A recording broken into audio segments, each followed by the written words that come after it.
Attention.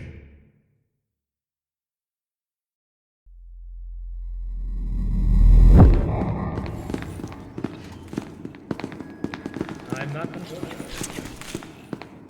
Y'all think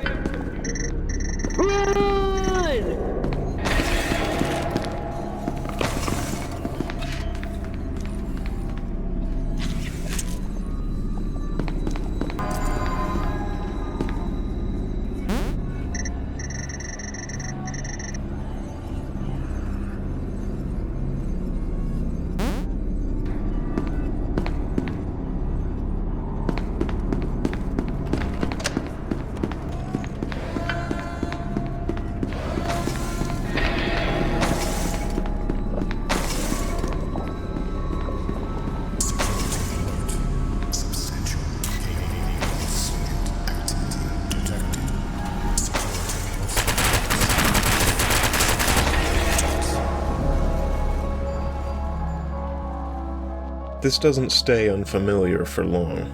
The statue appears, you blink, and you die. If eye contact is what stops it, then wouldn't you only need another set of eyes for it to be game over? Maybe there is a fun game to be made out of that concept, but this isn't that game. Here, everyone blinks at the same time for the sake of everything else. The death that these anomalies are meant to bring, and the resistance their targets are intended to raise. Despite these conditions, it could be a long trip. Is it worthy?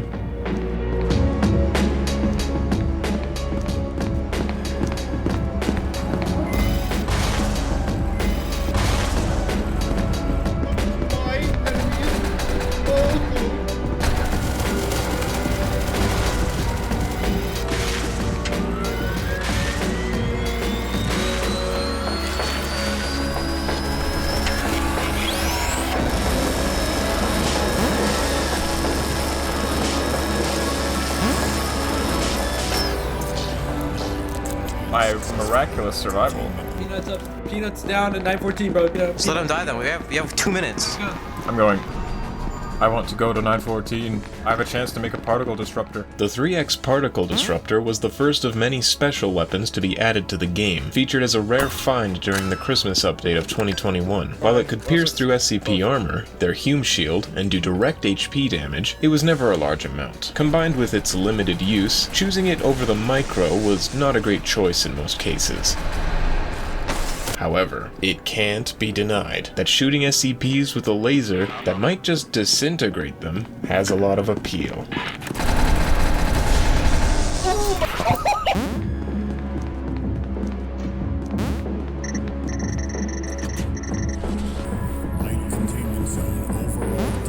Let's go, dude! Who's ready?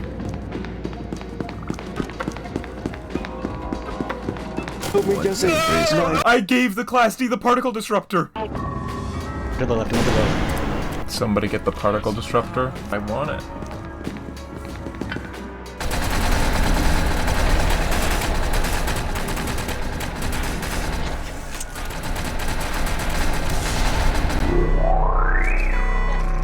SCPs! Jacek, we win.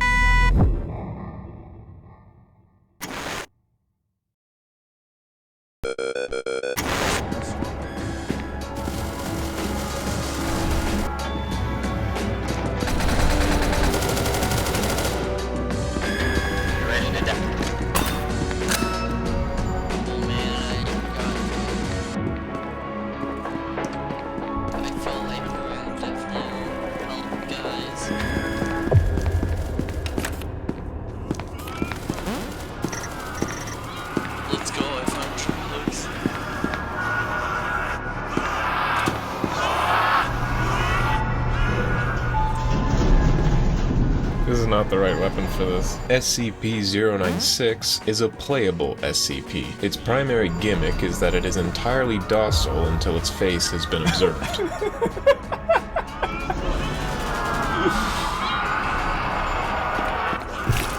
096 can become enraged and switch into a state that allows them to attack, outrun, and fully track their observers, meaning that without an elevator or a team of guns to persuade 96 to flee, there will be no escape. You can expect that once you have seen the face of 096, things are not likely to turn out well for you. Secret Laboratory is a game full of checkmates, and most of the time, you'll be able to tell when you are in one, but not always.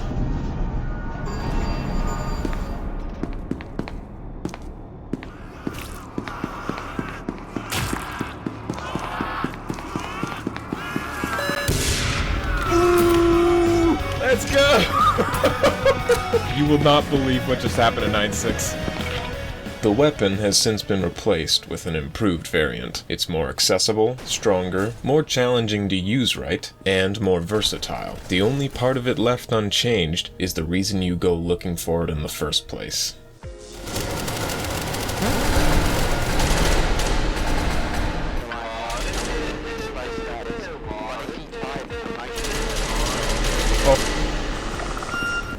He's in Oh there. yeah. Oh. Where are they? It's like I'm all out. To the right, to the right, to He's the to right. our right, to our right. Right? If Can we somebody go push in together, with me? He can't stop us. Somebody with a fast fight? I go!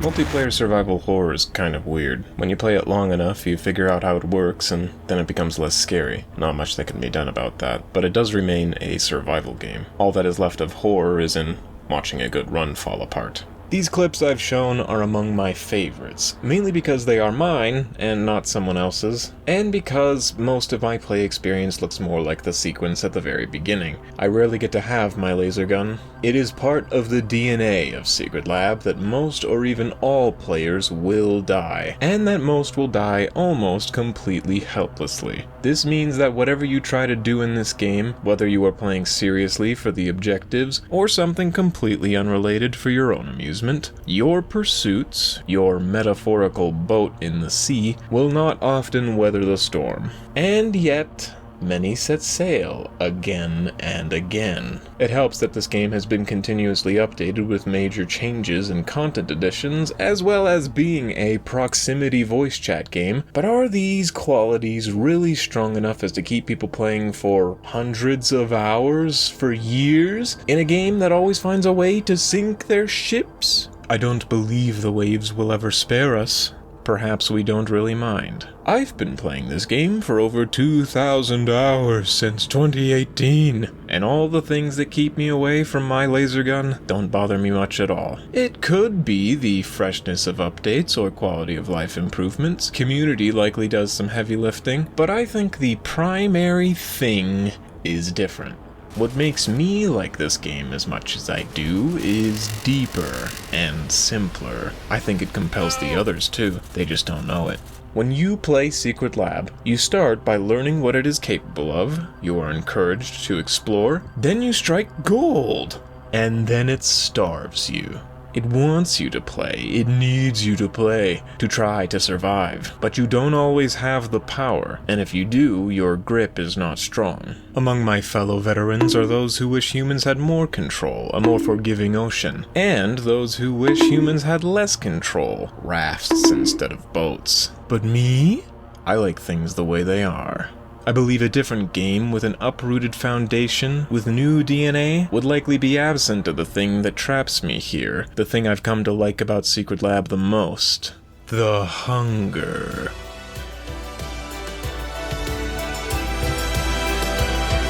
SCP Secret Laboratory is a simple game where you walk around some hallways, either as an SCP trying to kill everyone, or a human trying not to die, while also trying to kill the SCPs and the other humans on a different team. SCPs have to use their abilities to get close to humans and kill them. It's mostly pretty easy, but if humans have guns, then the SCPs will have to spend their health in order to reach them. While even a single shooter with a good gun can threaten the health of an SCP, the health of a human is often nothing to them. So humans have to use strategy in order to survive being under their attention for long periods of time. Humans can group together to crush SCPs very quickly, but they can also seek out equipment that improves their survival, as well as super weapons capable of letting a single human crush SCPs on their own. Regardless of what they do, most SCPs can easily just push them down if they have enough HP to spend. Sometimes they push when they can tank, sometimes they push when they can't. You won't always know. Alongside humans trying to figure out how to fight the SCPs without dying, they also want to get their team's civilians to escape the facility while fighting enemy humans and prevent their civilians from escaping uncaptured.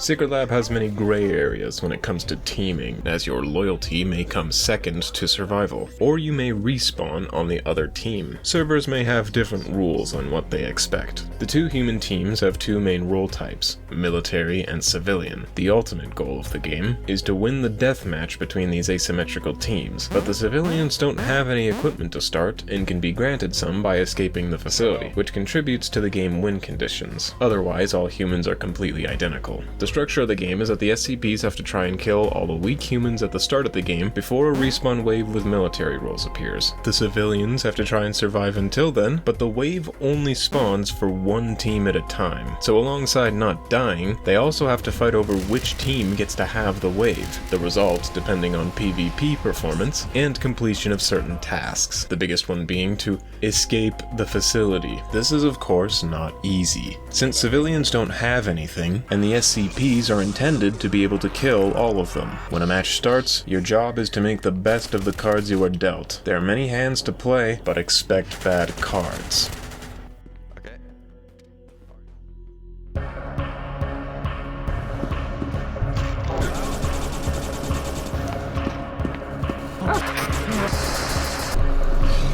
Okay, shut. Ooh, that was a close one. Hey, I'm really angry because I don't like scientists. Yeah. The 079 experience.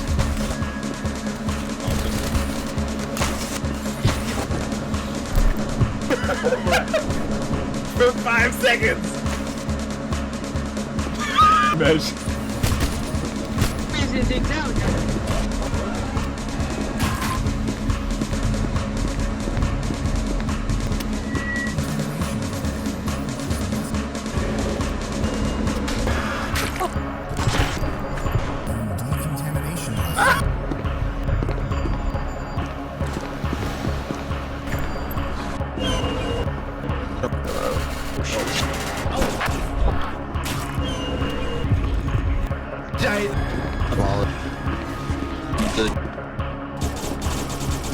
I lagged. Oh, it's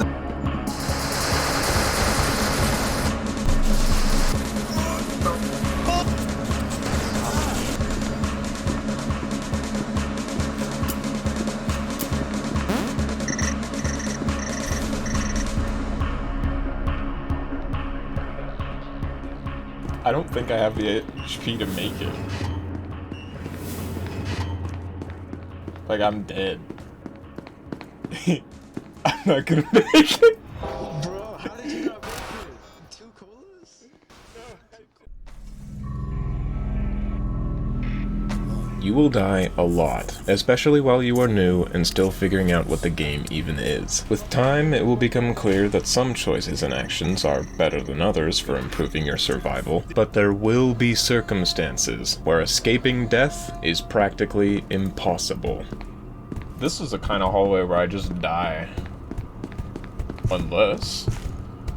Like, just guess based on... It's all part of the asymmetrical game structure. A 4v20 team deathmatch can't be fair if everyone has equal power. The big team must have members that are individually vulnerable. You might think that this design would forge an expectation in humans that their lives aren't worth much, and that the best way to spend them is to throw caution to the wind and attack their objectives with numbers. They have respawns and plenty of allies, somebody will escape, somebody will shoot the last bullet. Let's go! You can die and be placed on the other team, or captured and converted. There isn't a scoreboard or a progression system. Nothing from the last match you play carries over but yourself. You can't even crouch in this game, and you're bothering me about things like optimal attachments? We're playing a party game, no?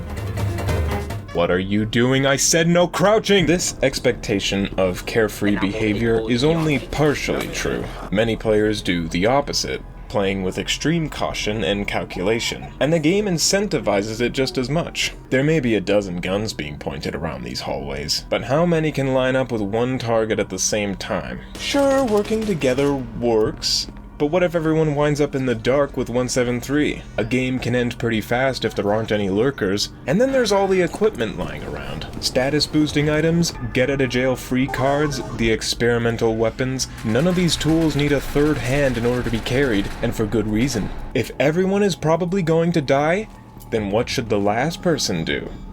Give up? The odds may be against them, but with the match structure and all these toys all over the place, it begs for a hero, doesn't it? If someone needs to be around to shoot the last bullet, I'll make it me! You may think it to be a little contradicting. How can you ask players to be invested in survival if they can't control it? If their efforts aren't consistently rewarded? How could anyone just have fun messing around if making it anywhere requires a little more involvement than a party game would ask for? If you approach the game casually, you won't see past its short-lived novelty. But if you approach the game seriously, you're bound to get upset when chance decides to make you into a punchline for a joke that might not even be funny. Who's gonna get to be the free? It's gonna be me! No, what was that? It was none of us. What are you supposed to do then? Flip a coin to decide your approach? Heads we put on the clown makeup, tails we take off our shirt? No, we can take Secret Lab as a whole. We just need to see beneath its surface and understand what its unique ecosystem creates. I'm sure the presentation of this and my prior Secret Lab videos make it obvious that I have always favored playing to the objectives, only interested in half the experience of the game. I wanted to master it as one could do in other games based around skill and strategy. Or as you could do in the single-player game Secret Lab was originally based on. SCP Containment Breach placed you in a similar context as one of the involuntary test subjects with a task of escaping. In the fiction, it should be impossible, but with the meta power of trying again after dying, you can learn all the dangers and the facility can be defeated. That's all the same, but of course, as I've said, Secret Lab is an asymmetrical multiplayer game. The SCPs of the other game were obstacles designed to be beaten. But here, they are players now, whose experience needs consideration. This time, the facility is beyond your control. Trying at an identical pursuit of mastery in Secret Lab can only be met with indifference. So of course, I, the tryhard, would be upset, but I didn't quit because I liked enough of the game to hold on. It was getting updates, so perhaps eventually it would become more like the skill strategy game I thought it should be. Secret Lab has changed a lot, and I believe it is currently the best it has ever been, but it did not become the game I once wanted it to be, and I don't think it's even possible. I doubt it could fully cater to the other side of the coin either, but even if it could become one of those games, I'm glad it didn't. The consistency and control that Secret Lab surrenders is made up for in the magnitude of consequence in every little action. A criticality that is slippery and translucent, but heavy. Mecha, you gotta get out of the way. Wait, I was the last one? And the respawn was that close? I didn't show you a death montage for nothing. You really can wind up dead at any time, and to things you can't always challenge, but you can also be spared just as easily as you can be doomed. Sometimes, with others, or alone, I fight my way out, and doom is never certain enough to be inevitable. And sometimes, my escape is somehow just a casual walk. Maybe I have to hide behind a prop for a few seconds, or I exit light and never see a single other player again because they all just happen to be precisely where I am not. I'll admit that it sounds like a gamble, but the game isn't as spontaneous as it feels. It's just difficult to read. I suspected I might have to fight someone on the other side of this elevator. I did not think it would be 939. As insurmountable and unpredictable as it may have seemed in the moment, this wasn't decided at the flip of a switch. Rather, it was decided by dozens of switches, flipped by dozens of hands. Everyone's actions, to whatever end they serve, creates a narrative you are one part of. Where players start, where they go, what they find, what they do, how well they do it, how they die, and when affects the path of all other players. Any bad fortune of yours can be good fortune for others. Any luck or endurance you possess may be the result of actions and choices, good or bad, that you can't see, that you bear the weight of. A weight that can be easily held or dropped, and is only capable of finding its measure through the asymmetrical design of the game. This attack from 939 is a slow wind-up and slow recovery instant kill move, but it can, under the right conditions, be tanked, and it can be dodged. It was a good idea for the 939 player to use it. I might have had a better chance of juking them otherwise, but whatever they chose, if I survived either by chance or intention, then a few seconds later, I would not have been the last one, and the match would be extended. I would have a hard time living without the mercy of the enemy spawn wave, but all it would have taken to see a completely different outcome is pretty small. The team of 4 who killed 24, all but one thwarted by the one, possibly all for just standing a little to the left. How polarized the outcomes can be on such simple things is both your weakness and strength. If something so little could do so much, imagine what all those 20 other dead players could have changed while they were alive. This is what I mean by criticality. I want to vaporize SCPs with a laser because I think it's funny, and it is a mostly trivial action with a seemingly disproportionate result. Fictionally, it is invincible deadly thing is walked up to and shot dead, which has obvious weight to it, but the greater measurement is in the context of the madness of the gameplay. It is an exclamation point on a long sentence that could end anywhere. As a mechanical interaction in isolation, stumbling into an SCP and shooting them dead is a simple thing, and abstracted away from its fiction, much less interesting. Successfully contained the bean. But it can't happen without me avoiding all the things that stood in the way of getting the laser in the first place, and the SCP failing and or being unable to avoid all the things that made them vulnerable and place them in my sights. This act, an exclamation point, feels special, but only because of the sentence it completes, a sentence that without each word to shape it would be different, or maybe not exist. This isn't unique to Secret Lab, obviously. The later events of any game will be shaped by earlier events, but the difference is in the momentum of a game, and the capacity of actions within it to contribute to or change that momentum. In a true skill game, culminating efforts might drive the inertia of a match more in favor of one side, with the actions required to sway things back in favor of the other team depending on a greater culmination of effort or an exceptionally difficult play. In a true random game, there may be no inertia at all, the effort of players being only to soften the damage of a spontaneous redirection, if possible. Secret Lab lives in a strange middle ground where momentum and its redirection still depends on the players, only that momentum builds fast, and when redirection is still possible, it is far simpler to achieve. The little choices from all players have the potential for big results. Criticality with easier access. The decisive plays could be anywhere, so the way I see it, the weight of every choice is greater. The trade-off for that power, and the main barrier to entry, is blindness. Whatever you want to find here, you'll be fighting for it in the dark. This is a dead end? What is the distinction between an arbitrary outcome and one you couldn't predict? To see the summit of Secret Lab requires a lot of things to turn out right, and you can't control all of it, but there is no peak without the mountain. To ever be in the key position of any of this game's particularly exciting or funny moments will take more than just effort or chance. It will depend on the willingness to believe in every step, and know they are all key. All the joy I find in chasing glory or spectacle or the absurd is in recognizing the game's weight, whether I survive long enough to carry it or create it myself in resisting the common trajectory towards death, successful or otherwise. I still look for my laser, but I know it is one word in a story that needs other words to be worth hearing, and Secret Lab has many stories to tell.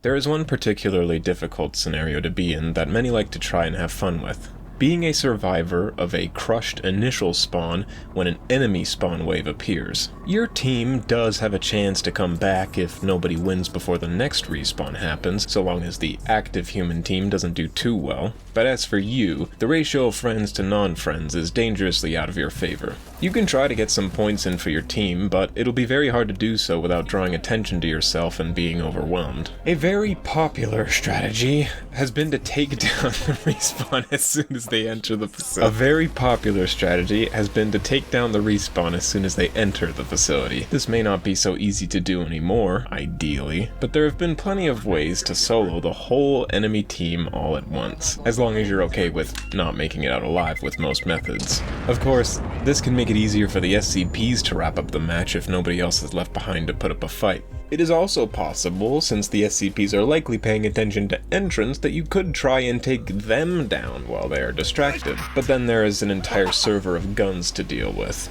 Our SCPs are dead.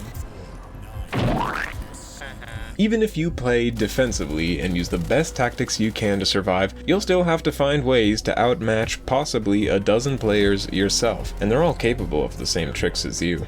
It's not impossible for a solo player to take down the server, I just know that I can't do it. Not since the collective game sense stepped up from goldfish level. It's not gonna be safe.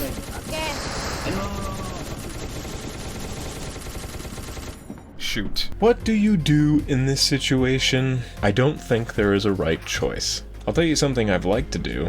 If I'm a civ, try to escape anyway. The wave probably knows you are alive, but if they don't see you at the elevator, they'll usually expect that you have fled back deeper into the facility. If I were playing Containment Breach, I would never get away with something as stupid as standing in a corner and hoping no one sees me. The fallibility of a bot is calculated, but humans are unpredictable. The more there is, the worse my odds, except for one very specific and particularly stupid strategy in which there is a ceiling to how bad things can be. If you were to stand right in front of the elevator, you would probably die. If you were to run through the people coming out of the elevator, you might die, but only about as quickly as it takes for 1 to 4 people to kill you. Probably towards a lesser amount, because while players can move through each other, bullets cannot. So, if we were to do something as foolish as bolt into the elevator as soon as all 12 to 14 people spill out of it, I don't actually risk being shot by all of them. Of course, they'll all know where I am, but if I do this at gate B, then by the time they can reach the surface, I'll be too far away. They can camp my respawn, but I'll have gotten my points, and well, my odds aren't great in any strategy anyway. A lot of things can go wrong. I can get caught by others in entrance. I definitely can't coordinate with teammates. Someone might still be in the elevator. Someone might still be on surface. I'll need a gun that isn't empty. I don't have any ammo. I'll need a gun that can carry me. I am the worst aimer in the whole game. Someone might still be on surface. Someone might still be on surface. I'll need a gun that isn't empty. You idiot.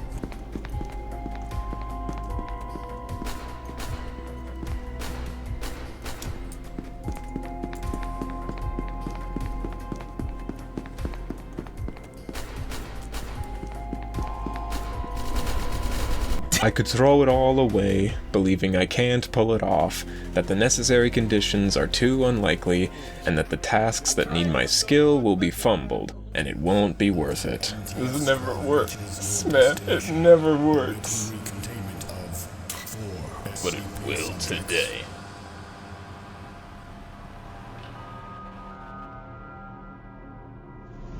Dude, I can't wait to get frickin' jumped by a 939 that's across. Bro, why you for me? Hey, wait a minute. You're the fake here. You're a phony. Oh, my funky. I might have done it, dude. What is the difference between this kind of escape, one where I fight through fair and square, or one where I peacefully walk out with no resistance? I personally like the stupid one. Maybe a lot of things had to go right for me that I couldn't control, and maybe what I could control wasn't so hard, and maybe there was a pretty good chance it was all for nothing in the end. But if you ask me, that is all of Secret Laboratory. Sometimes things sway more one way than the other, but I believe the greatest heights of the Secret Lab experience exists in the middle, in the strange chemistry between order and chaos. What for the serious could be more satisfying than to best a challenge not meant to be beaten? And what for the casual could be more enthralling than the divergence of the facility's madness at the simplest of motions? Whether you are crushing the enemy, dying in the first minute, or even just standing around to talk to people, your input matters. It might have very little significance, or it could be what defines the game. You just have to want to be a part of it. If Secret Lab was nothing but dice rolls and drawing cards, then we would be completely detached from the weight of its systems. Every player would be a spectator, our engagement with its world limited only to what it can give, rather than transformed by what it can receive. We'd be playing only for what the game can show us, and not for anything we could do with it. But if Secret Lab did away with its madness instead, became clean, and produced outcomes solely based on calculation, then it would lose its unique narrative magic, its power to do more than make winners and losers, its ambitions reduced to herding everyone into a rigid performance, the potential of Secret Lab flattened into how well only one story is executed. In Secret Laboratory, to live is to behold something special. To die is to contribute to what makes it special. To die lots is to believe in it.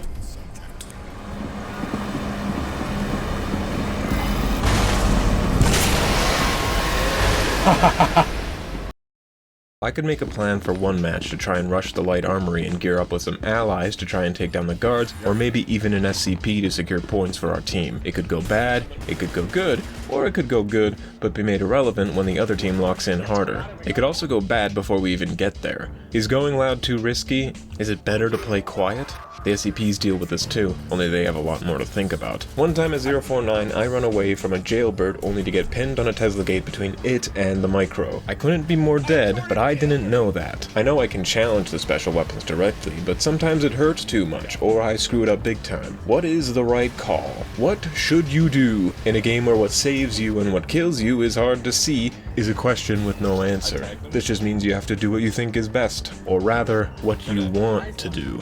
I can go to 914 and make key cards and get grabbed by the old man. Now I have to make a literal dice roll to live. Most likely outcome is I walk down a hall and drop dead. But I can also be dumped back into the facility where more bad or good things could happen. I could end up right where 106 wants me, or he could put me where he really doesn't want me. He could also, if close enough to surface, give me a free pass out of here. But I think I'd rather just be dropped into a neutral spot, somewhere I can still fight. Even if the odds aren't good, because I'm the former tryhard guy, right? I want the fight. Looking at Shy Guy sucks, and if there isn't an available elevator, or a team to scare them away, or a hole for them to stupidly throw themselves into for some reason, 9-6 fell in a hole. then you may just be screwed. But death is only likely. Let's get to that elevator first. It might be there, and maybe we have plenty of time, or maybe just enough time. Maybe something else kills us along the way. Or we survive, and something else kills us later. The fact is, our odds are much better if we assume they aren't zero. One time I'm cornered as 173 with too little health and no close allies to cover for me. My best choice is to get my armor up and try to get out before too many guns look at me, but the path to escape makes me too vulnerable. If anything were just a little bit different, then maybe I'd have made it. And it would have been my willingness to try that mattered. Staying here wasn't going to work. Every moment and every match we come out the other end of is one we choose to assume the numbers weren't against us, and beat the ones that were with the ones we had. I get the micro and x-ray goggles with SCPs around the corner. I shoot the beam and walk into them. They are preoccupied and die. Easy stuff. I get the micro and x-ray goggles with SCPs around the corner. I shoot the beam and walk into them. I am crushed by 939 lunge. Routine behavior saved their team. I wonder if they could even hear that the micro was coming. If they even knew how differently things might have gone if I knew what I was walking into. One time an SCP chases me. I'm gonna try and use the ball in the hopes it scares them off my tail. But instead, I throw it really, really badly. Another time as an SCP, me and my teammates have been having a bad time. And then we get a visit from the ball. The ball killed 9-6. The ball killed me! When I throw the ball, I don't usually expect it to accomplish anything, unless I'm in a small space where it becomes impossible to avoid, but if I'm in a bad spot, I'll toss it and hope it contributes somehow. I see the ball as a metaphor for us all, bouncing around, sometimes uselessly, sometimes not, all depending on the conditions it was thrown from and the conditions it was thrown into, and of course, capable.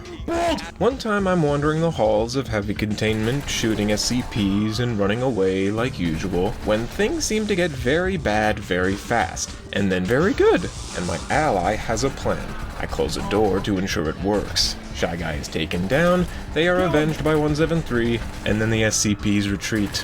I think a lot about this. Would the SCPs have went on to floor us if Shy Guy was able to escape? How important was sending that elevator? Was I even the one doing it? I was basically in sleep mode, then suddenly preparing to die, and then it seemed like we were all in the middle of a critical moment. I wasn't a key player this time, but maybe it mattered that I was there. Many matches I spend in trying to get to entrance without a card, I am hunting for a gun and the guards. An ally helps me into entrance, but then 173 comes from in front of us. I am able to hide, and they are not. I find the guard I know is at entrance, and with my pathetic abilities, I just manage to kill them, meaning my bloodlust is quenched for now. I return to my ally's corpse and pick up their card. The spirit of the escape lives on, and their effort not wasted. I make a lot of escapes picking up items from those who don't make it. Did avoiding the path of the cards keep me alive? And if it kills me instead, does the card person get to live? I figure that, despite not knowing it, we were always working together. There is a time where, still in light, with nothing to work with, I get followed by the old man and the computer. Light is shaped kind of funny, such that I can hop onto the slopes of the walls and dodge melee attacks easier. This I'm able to do for a very long time, but with doors being closed on me and my stamina not lasting forever, I can't really come up with a plan to go anywhere or do anything. This is normal for a Civ, but I can't think it's a wasted effort. I have half the SCP team occupied with nothing for over a minute in a game where 4 SCPs have to try and kill 20 in 5. If there is ever a match that I find goes pretty well for me, I like to imagine it's because some poor sucker was playing a critical role somewhere else, doing everything they could with nothing. One time I am respawned as an NTF by an ally using the power of an anomalous knife. I have no equipment and lesser health. Fighting was happening right by checkpoint on the heavy side, so I yelled at my allies to open the doors for me so I could try to find a weapon and entrance. I ended up alone without meds or a key card and hear chaos footsteps. I really shouldn't be able to make it anywhere, but if I can, it'll be because I somehow steal equipment from them. To my surprise, it works out, and I run to the other checkpoint to see if I can find anyone not squished between SCPs and chaos. I chance upon the micro room when the computer detects me. It's definitely over, but I don't know how over it is. Come get me! I think I remember how to play this game!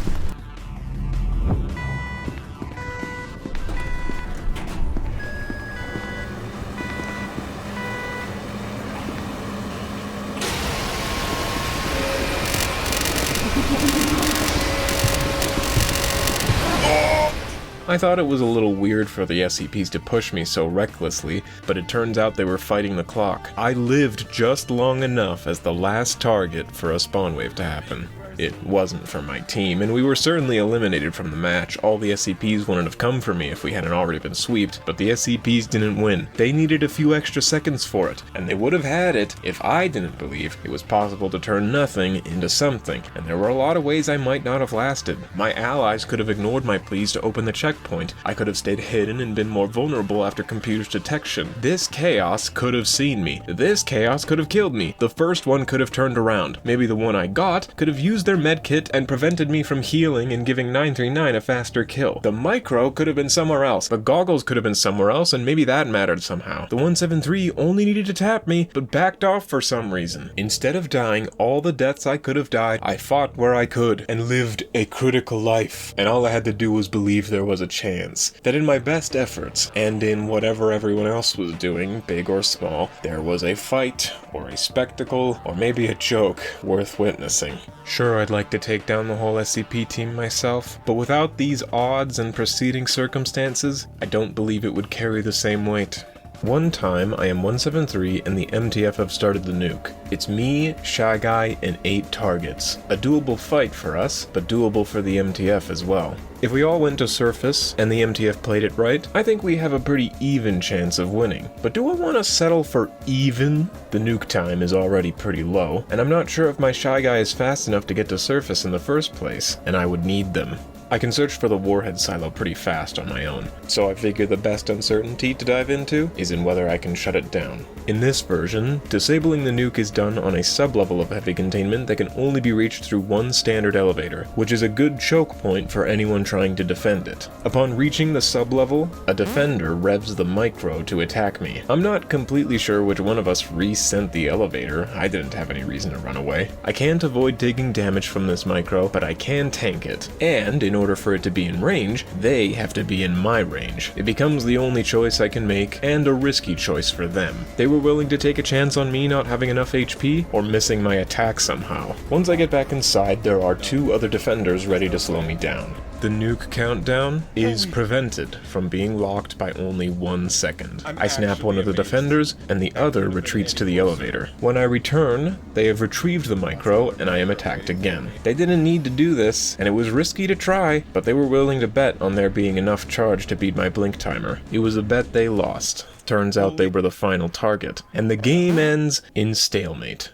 Too many scientists escaped. Kind of similar to this 939 clutch that ended in stalemate because of their failure to kill me earlier in the game, before using the knife to secure an extra escapee. Is our play invalid then? Has the game been hollow all this time? Should we be disappointed? I can tell you we weren't. We didn't know what the stakes were in the grand scheme of things, but that's never disconnected us from our pursuits. The unseen targets of my 173 match had to have been defeated by my 9-6. Was their fight on surface or not? I didn't know then, and I don't have the footage to know now. Would it have been a stalemate either way, everyone wiped by nuke? Would 9-6 have won the game without me? If we made it to surface, would it have been a slam dunk or a nail biter? And for which side? All I did know was that I chose nuke, these NTF chose nuke, and these NTF chose micro, and the game turned out the way it did. A close fight of assumed consequence, concluded with a few button presses, born of all the intentions and coincidences of every move made by 24, all of us hoping to reach the summit of something big and ever-changing that can be felt but not seen. We felt the weight of a narrative, and while we didn't know what climax waited at the end of the ascent, we were here to climb. Those NTF had a more heroic challenge on their hands than I, who was mostly going through the motions, but I still felt the thrill, and think of this game fondly for all the things it seemed to be, and all the things it wasn't. In an earlier draft writing this part of the video, I didn't even realize there were more targets, or that I wasn't just talking to myself as the final SCP. I think I didn't even know in the moment. Why am I giving so many words to these games? Escaping through absurd circumstances, fighting for unattainable glory, following my own rhythm into spectacular odds. Here I see that I was granted the blessing of the fruit of a weird tree that does not grow without the curse of being both a little serious and a little crazy. It is my hope that for whatever happens to Secret Lab in the future, for however it continues to grow, it is never purified.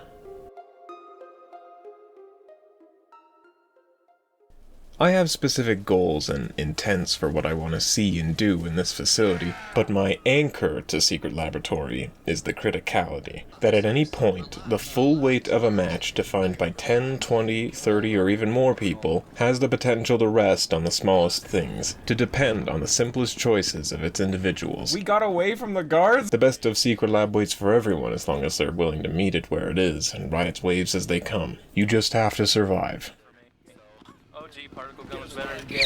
Oh no! I guess it's mine now. You've used that thing, right, Mac? No. Do not use the left click, you just charge up. You're right.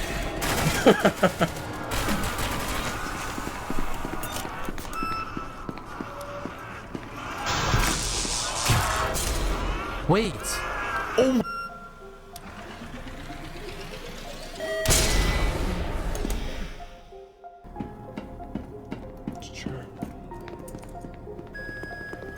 Oh, they know. Do you have a flashlight? Alright, I'm using this. It did not work, I missed. Can I shoot it again before I die? You just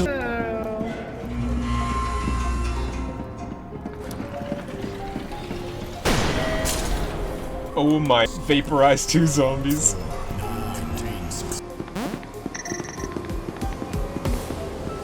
Oh, they're all here! Oh! Uh-oh, not an explosion, dude!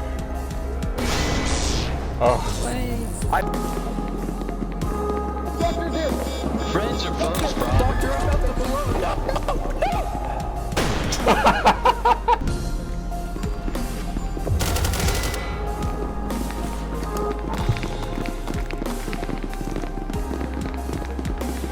Everybody in, everybody in, everybody in, everybody in.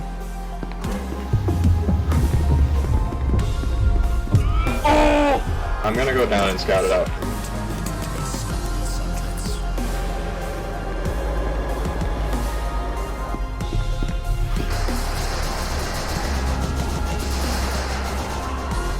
I got him, I killed him, I killed him.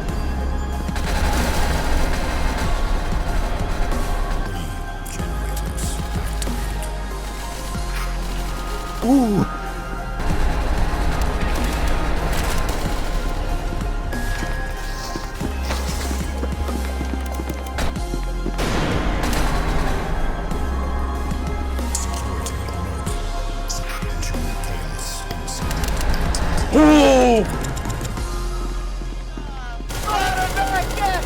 Let's go, let's go, let's go, let's go! Run. No!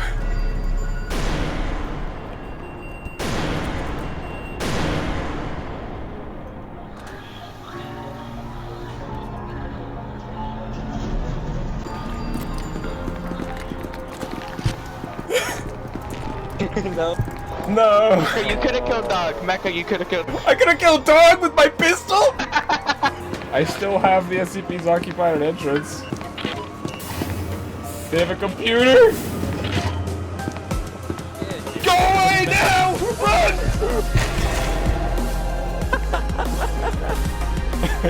That's literally all of them. Let's do it! Yeah!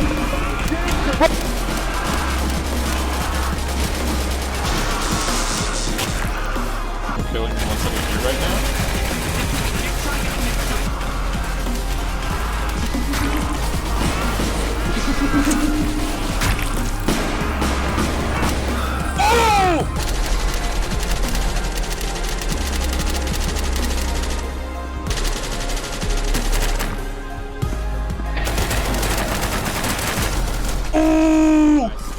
We're in Doxing, we're in Doxing.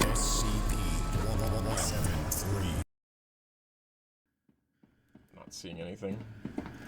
No, nothing. They're going deep heavy or something. I don't know what we do here.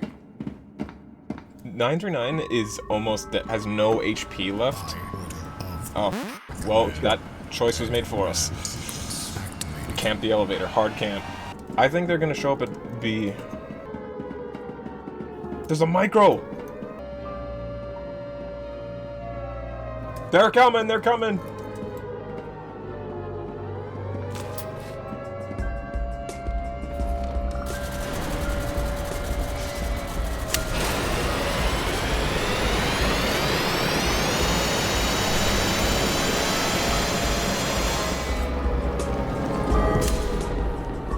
Oh,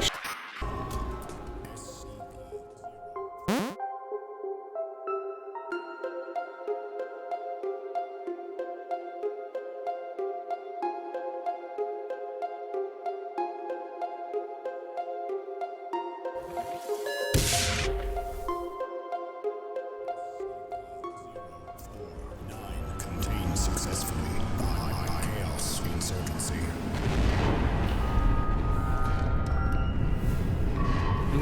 There's different modes for the micro? You have to hold right click, you have to hold. I record and store a huge amount of Secret Laboratory, and much of that footage is of matches that end on the thoughts of what could have been, rather than of what was most desirable. It's totally reasonable to not like Secret Lab for the cost it holds on its best, and while I've had a lot of different opinions on it over time, this collection of could-have-beens doesn't disappoint me. I see it as a measurement of a hunger that refuses to be sated, my passion for what Secret Lab ultimately delivers when you finally reach it. Thanks for watching this video. I wanted to do a quick one, but here we are, much bigger and much later than I had originally planned. I started working on this midway through 2025, with the hopes of waking up the channel with some more subjective and less calculated material, And a secret lab video seemed like a good idea since I do a lot of thinking and a bit of writing about the game for myself and sometimes smaller circles. I'm not sure that what I've come up with is truly unique to Secret Lab, but they are words I give to it anyways. It is one of my favorite games. This ended up taking way longer than I'd hoped because, among other reasons, with the many different things I could talk about relating to Secret Lab, I didn't know exactly what to choose, or even how to articulate everything, so I kind of just started making something, with only a vague idea as to where I wanted to go with it. It seems that for making videos, I can't help but need a lot of time for them, but I don't really want to scale down or repeat myself too often. I want to do more than play and think about games, I want to make my own. And it's sure to require even more time, so if there is any chance I can make it happen, my obsession with this game is going to need to go to bed, at least in the creative sense. If you see me in game, do not shame me, and give me your particle disruptor.